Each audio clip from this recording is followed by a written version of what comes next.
Hey girl, hey, welcome back to my channel. It's your girl Misha. Thank you guys for joining me yet again for another review. If this is your first time here, then welcome.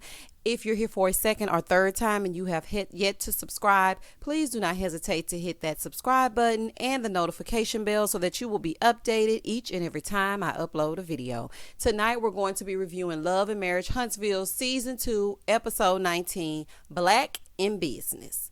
Now, judging from the way the episode ended, I'm thinking this may be the season finale, but I'm not sure, so let's get into it.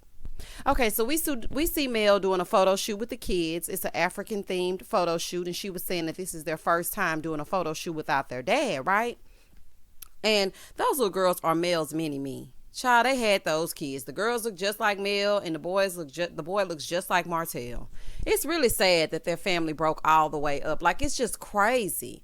But I mean, honey, when you start having outside kids, honey, you gotta go.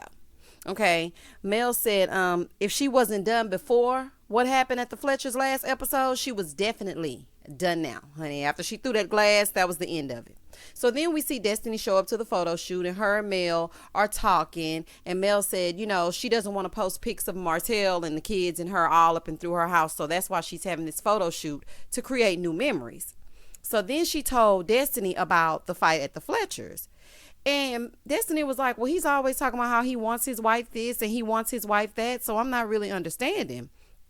And so Mel was like, you know what? Martel likes to do things and thinks that he is not going to have a consequence, but that new baby is his consequence. So Destiny was like, well, you know, eventually they're going to have to meet their sibling. Mel said, hold up, honey. I ain't ready for all that. Okay, child. Ain't going to be no meeting of the siblings right now. One thing at a time. Okay, honey, look, I'm with you. I'm not that mature yet, honey. I'm not going to be going over and dropping my kids off with your ready-made family. I'm just not ready for all that. So we're going to have to take it baby steps, one step at a time, honey. Whew. After that, we go over to Martel and his idiotic behind, talking about I need some guidance after the whole thing with Mel. You always need some guidance.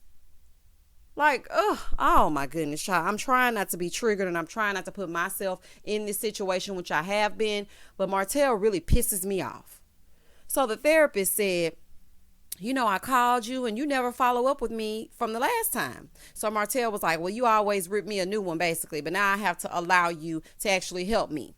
Martel says, you know, I'm at my lowest and I still have my kids, but I cry now. So the therapist was like, well, you know, it's absolutely nothing wrong with a man crying. I'm like, who cares, child? Cry me a river. Who gives a damn? You weren't worried about how she was crying and sitting up in her room like Brandy, waiting on you to get home.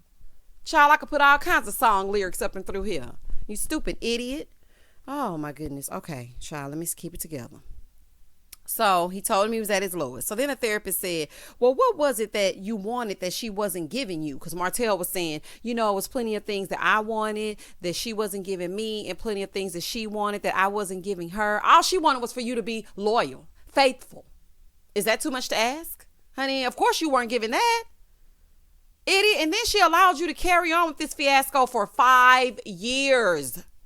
You had 5 years to cut it out, and you continued with the foolishness. So don't come here now every episode asking for guidance from anybody you can find it from. You went over there, you were talking to Maurice, now you're back with the therapist, the same therapist where you called that heifer a peasant. Child, y'all don't even want to know what she called this episode, but let's keep going. So then, so he said, well, she stopped complimenting me or showing affection. Okay, so your love language is words of affirmation, honey, and physical touch, from what I gather. I guess that's why it's important that we know our spouse's love language. But you're not going to sit here and just put this on her because she wasn't saying you looked good in your V-neck polo sweater. Boy, shut up. Oh my goodness. Okay, anyway. It is very important for you to feed into your spouse. I'm not saying that. You have to keep the same things going that got you where you are. Whatever got you that ring, you need to keep doing those things. But after 4 kids, I'm tired. You cheating. I can't even trust for you to leave and go to work. Honey, I'm not worried about how you're looking when you leave. Child, oh my goodness. Okay. So then the therapist was like, well, was she able to give you what you wanted? And he was like, yeah, she was able. He said, okay, well then she withheld it. So you went elsewhere. So then he's like, yeah, you know, I went outside of the marriage. So then he said, okay, well, did she know that? And he said, yeah. So the therapist said, well, that's like her knowing that you love oranges. He gives this stupid orange analogy. And he says that Mel was holding the oranges hostage. So Martell said, yeah, and then, she knew I was getting oranges elsewhere, so she was trying to prove that her oranges were better. So then I went back over here to my home oranges and left my outside oranges alone. And then once the outside, I was still thinking about the outside oranges when I was with the oranges at home. Shut up. You had Tropicana and then you went and got orange tang. Idiot. Don't try to sit here and talk about the orange out here and the orange. I don't really want to hear nothing about the oranges, okay? I don't even want to drink orange juice no more after listening to you sound out stupid and make up some shit that you know is not right. Ugh. Then this dummy said in his confessional, I think the problem was I was being loyal to 2 women. Do you know what loyalty is? I really think you may be insane. I think you might need a clinical trial. I think you might need to be diagnosed and on some type of medication with them little shifty eyes. Talking about I was loyal to 2 women. You only owed loyalty to 1 person, and that was your wife. And I will include the kids for good measure. Just stupid. Anyway, so then the therapist said, well, are your needs still being met? He's like, oh, yeah, she's still meeting my needs, a.k.a. sucking my, a.k.a. laying low and spreading it wide whenever I ask, because that's all the foundation is of an affair. You don't go out and start cheating on her because y'all having fun and going to the carnival down the street. Your whole basis and premises of cheating was you weren't getting your needs met sexually. You must forget that you said that in season 1. Honey, some of us pay attention. Dummy. Anyway, so then the therapist said, ask him if his needs are still being met. Martell was still deflecting. And so the therapist said, well, what if she got pregnant? Here go Martell talking in circles. So the therapist said, Martell, you really should be a politician. He really should, because they all full of ish and so is he. Child, he already got the wardrobe with that Colonel Sanders outfit he be wearing in that confessional. Child, they goddamn Thomas Edison attire you wear in your confessional that made me cuss. Y'all know how I feel about using profanity in my reviews. Oh, child, okay. Okay, so after that, he talking in circles, and then Martell says, well, she's already pregnant. Then the therapist gets up, but the therapist lost me on this part. And y'all can tell me down in the comments if y'all feel differently. He lost me, honey. He lost me on this because he said, you're still a good guy. Who you are and what you do are 2 totally different things. No, what you do is a representative of who you are. So if I go out and kill people, I'm not a murderer. I just murdered a person 1 time, but I'm still a God-fearing woman. No, it doesn't work like that. Your actions are a direct reflection of who you are. Child, I don't know where they got old man River, honey, but that's probably why he wasn't answering the phone. You just as dumb as he is. Child, y'all belong together. He's talking about, I don't want you to think because you're 38 and you had a woman with another baby that you're not a good man. He's not. Okay? So then he asked Martell what he's going to do to make sure the kids get the best. Martell starts saying some old BS that I could care less about because now y'all done lost me, child. Then we move over to Tisha and Marceau at Blaque. Martell is driving on his way to the soft opening. Now, this is the part that killed me.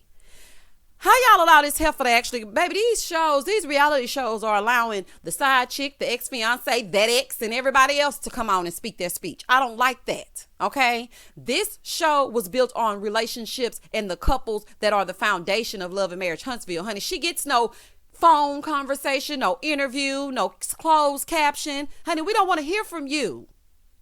Oh, anyway, so then he gets a call from Arion. Okay, normally I would say allegedly, but we saw it on the screen. He said, hey, what's up? Child. And this is what y'all choose to sleep with. Hey, what's up? But it gets worse. So then he tells her, he's telling her about the session. So she said, well, did you call me another peasant? He said, nah, I ain't call your ass another peasant. Girl, listen to how he speaks to you. If you listen to these reviews, I want you to listen to how he speaks to you. You are still a peasant. He didn't verbally say it, but he's treating you as such. Listen to him. I ain't call your ass another peasant.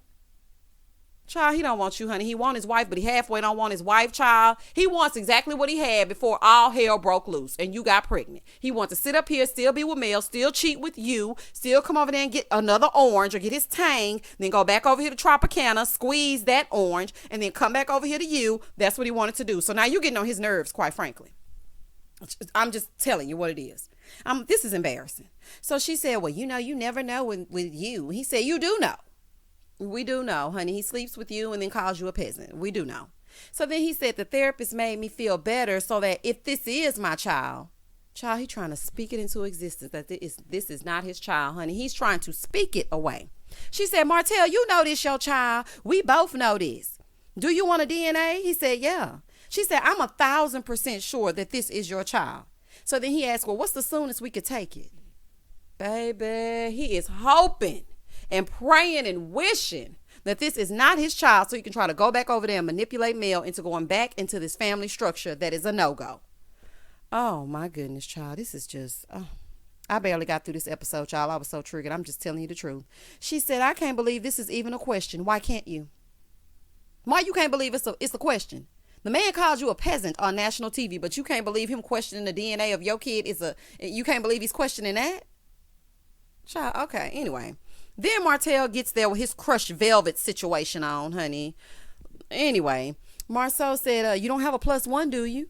He was like, nah, I don't have a +1. They start making a little joke, and then they make a few more jokes about Miss Wanda. So Tisha was like, well, I can't even have y'all two in the same room. Martel looks at Tisha and says, no matter what, I just need to remember that Miss Wanda is your mom. And that is what I said in another review, and everybody went off on me. F Miss Wanda, she ain't got no respect. That's still someone's mother.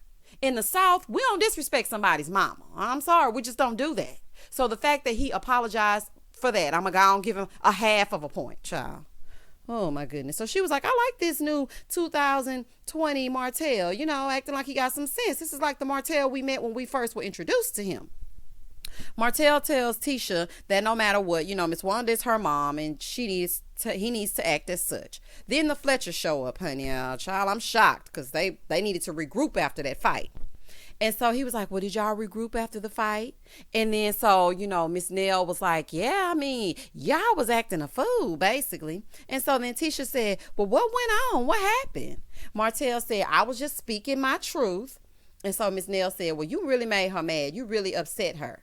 And so, Martel said that if the tables were turned, it would be different. If it was the woman speaking her truth and she could speak it. No, you were being disrespectful, taking little underhanded jabs and trying to cut her to the white meat. That's what you were doing. Talking about how you were getting so much from Ariane over here and how she was fulfilling your needs. Well, if she fulfilling your needs, why you keep going to seek counsel to try to get out of it, praying and wishing away this baby that y'all done created? Yeah, I'll wait. Stupid behind. So then, here go, Martel's like, a man can't be truthful. Here go Tisha. Now, Tisha, you piping up. See, this is why the people come for you. Tisha gonna say, well, you have to speak your truth. Martel was like, no, you don't. She was like, yes, you do. Shut up, girl. Shut up. You were not even there. And if you were privy to what he was telling this lady and talking to her like and making her feel, you would be singing a different tune. That's why people always clown you, honey. That's why they go off on you. Child, not be trying to be objective and not just go in and be like, I'm team Mel, I'm team Tisha. I'm just team whoever's right is right. Child, worry about this event and your own marriage, honey. And while Marceau over there flirting with Mel, worry about that when you see that tape roll back. Girl, anyway, so then Destiny shows up once again with no husband. Kimmy and Maurice, they're on their way. They talking a little bit in the car about Jalen being the GM. Kimmy's all excited. Then Jalen shows up when he should have shown up before even Tisha and Marceau got there. Honey, you're the GM. Nothing can pop off in a restaurant without you. You need to be present a little bit earlier, honey. I'm going to give you a pass because you just learning, but get yourself together.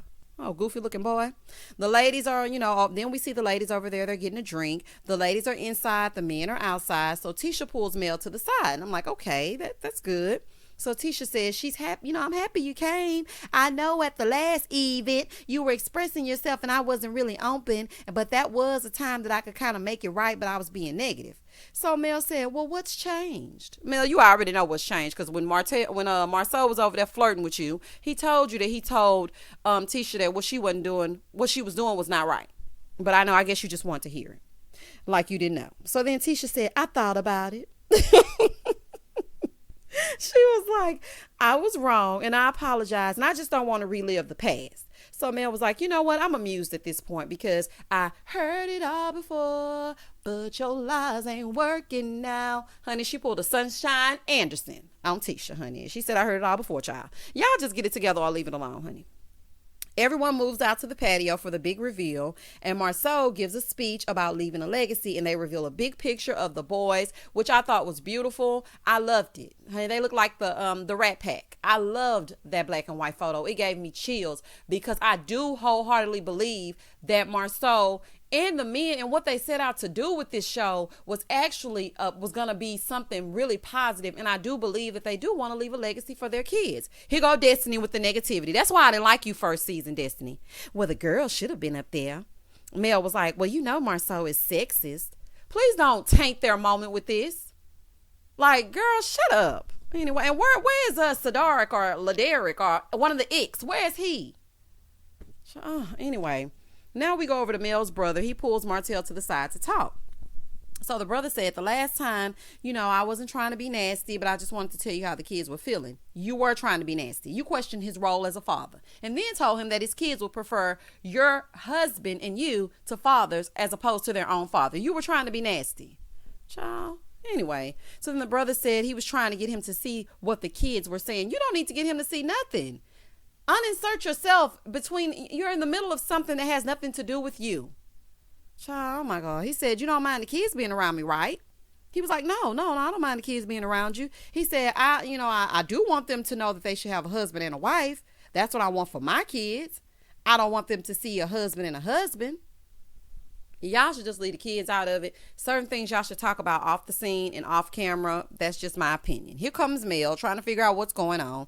And she asked him, you know, he was talking about the foundation that he wants for his kids. So then Mel was like, were you considering their foundation when you were doing your thing, honey, when you were doing what you were doing? So Mel said, well, what's the problem? Martell said, well, I don't want the kids around your brother all the time. And she was like, oh, so they should be around you all the time? Mel said, they seen you on FaceTime with that girl. And so then Martell, you know, you can't let her have anything. He was like, well, they saw you heard you on the phone with your dude. She was like, that is not true. He was like, yeah, the girls told me. Yeah, they told me. Y'all just going tit for tat. When we gonna get this mediator? Martell said, every time we get together, it's heated. He completely switched gears. He said, the kids are already affected by us not being together. Child, don't try to throw the kids in there. You're affected by y'all not being together. The kids seem to be adjusting quite nicely. If you keep them off of all your lives and Instagrams and YouTube interviews, child, they'll be fine. So then he's like, you know, I love you, Mel. And, you know, I wish this never really would have happened. I wish it was just all a dream. I never really wanted this. So she tears up and, you know, she said, well, all of it sounds good. But the reality is you didn't value me or what we built, you know, at such a young age. And she gave him ample time to stop cheating. And he continued to sleep with her. Honey, and you gave him quite too much right there. And then she said, and you were sleeping with my enemy. And then you had a baby. So I will never, ever be checking for that. Martell said, you know, I understand, but I want us to be peaceful. Then he said, you know, it was both of us all of a sudden. As soon as she says she's not checking for that, now it's both of us. So Mel said, you know, I want to be peaceful as well. He said, you know, you letting the world think it was all Martell. She was like, but it was all you. He said, no, it wasn't all me. She was like, well, I would have never left you if you weren't doing what you were doing. He said, well, I would have left you for not doing what you were supposed to be doing. Boy, go to hell. Go to hell. How dare you try to flip the tables and act like, well, if you didn't leave me, I was going to leave you. No, you were not. Honey, you were having your cake and eating it too. You weren't going nowhere. You really think we stupid? Child, oh my God. And then so he was like, so she said, well, this is happening because of you, Martell. He said, but I would have left you. So she said, what are we doing? Because my attorney said you don't even have an attorney anymore. He gonna say, shut up. She said, you shut up. It ain't no more shut the fuck up over here. And I'm like, oh my gosh, please do not get her started because she finna start cackling. And y'all know how Mel get in that little high-pitched squeal that she does when she gets upset. Please leave her alone. So she was like, sign the papers. And he said, what the F are you talking about? Why are you saying that? I want to sign a paper. She said, no, you don't. You were just telling me you want to be back with me. And then he said, well, what that got to do with it? She said, because you don't want it. And he does not. I really feel like he doesn't quite want Mel. He just wants the convenience of what they had back together. So then he said, the only reason why I wanted to be back with you was for my kids. Lies. Okay. Mel said, that's an excuse. That works for your side garden tools, honey, your side hoes, but not for me. He said, you one of them. How dare you sit on national TV and call the mother of your kids a hoe? How is she a hoe and she was your whole wife? I think you're getting confused on who's the hoe and who is not. I would have, child, listen. Ooh, I told y'all last time, sometimes I choose violence. Honey, I would have knocked your block off right then and there. We would have been fighting. I would have slapped your face. I'm so serious, honey. That liquid that she threw on you last time, that wasn't enough. How dare you call this lady a hoe? So then she was like, you ain't and he gets up and says, I'm done with you. Child, Mel said Martel wants to be married and divorced, and honey, he wants two things at the same time. He wants his cake and eat it too. And then she starts to cry. I know that had to hurt. Somebody that you gave 14 years of your life to, somebody that you practically grew up together with, is sitting on national TV, and because you can't have her be or say what you want her to say, and she's not bending, now she's a hoe? Okay, Martel. Destiny walks up to her crying, and she's like, what's wrong? And she's like, Mel said, Martel is so disrespectful, and he doesn't want to talk. I don't want to talk to his demons any longer. I'm like, I know that's right. And she was like, he's delusional, crazy, honey. It's something wrong with him. Martel makes everything so hard. And she was like, it just really makes me want to run away, change my phone number, and have my kids by myself and just have peace. And I understand that wanting to just run away. It is too much. It's too tumultuous. It's too much. Then Tisha and Kimmy come over. Mel looked at Kimmy and Mel said, I know Martel is a good guy, but he ain't Kimmy looking stupid, honey. He's not a good guy. What good man or good guy sits up and calls his wife a hoe? Honey, I ain't gonna never forget that, child. Martel, you are sick. Tisha said, well, only you know him. You know exactly what kind of man he is. Okay, Tisha, now you're talking with some sense, girl. So they tell her that Martel is a mess and he needs to think about the kids. And here comes Kimmy talking about, I just really hope that we can all get on the same page and we could all be happy. Nah, girl, whatever. Child, I was happy that all the ladies rallied around Mel, even Tisha, to show some support. Mel was very appreciative of their support, and I was appreciative of them actually coming to her side and it not being about something other than her and what she was feeling in that moment. I appreciated that part of the show. So that was the end of this episode. They go over, they take a cute picture, and that was the end. So apparently next episode is a behind the scenes look of Love and Marriage Huntsville, which is why I'm assuming that this was the season finale. But my question to y'all, and you could put the answer down in the comments, how does this show move forward? Because I know y'all ain't about to bring this side chick on here. I just know. So I'm just trying to figure out how it's all going to pan out. But honey, tonight I was disgusted. Disgusted. Child, this was pathetic. Anyway, Martel, you're pathetic, honey. You need to grow up. You need some intensive therapy. Maybe even an in-house rehab or something. Something is really wrong with you. As for Mel, honey, I wish you the best. I know now your divorce is final. I know you're happy to have that weight lifted off of you. I heard that him and the side of coleslaw ain't even together no more, honey. That's how it happens. She's not fun anymore. So now he's going to go find somebody else to meet the needs, honey. Child. Anyway, Tisha, I'm happy you came to terms with what you needed to do. I appreciated the fact that you went over and apologized to Mel and left it at that. That was wonderful. Marceau, thank you for showing your kids and the kids in your family what it's like to actually build something. If you build it, they will come. All right, y'all. Thank you so much for listening and watching. As always, don't hesitate to like, comment, and subscribe. Send this to a friend. Share it with someone that you know. Even if you don't listen to reviews, just send mine over anyway, child. It helps me. I appreciate you all. And as always, stay safe, stay blessed, spread love, not germs. Peace.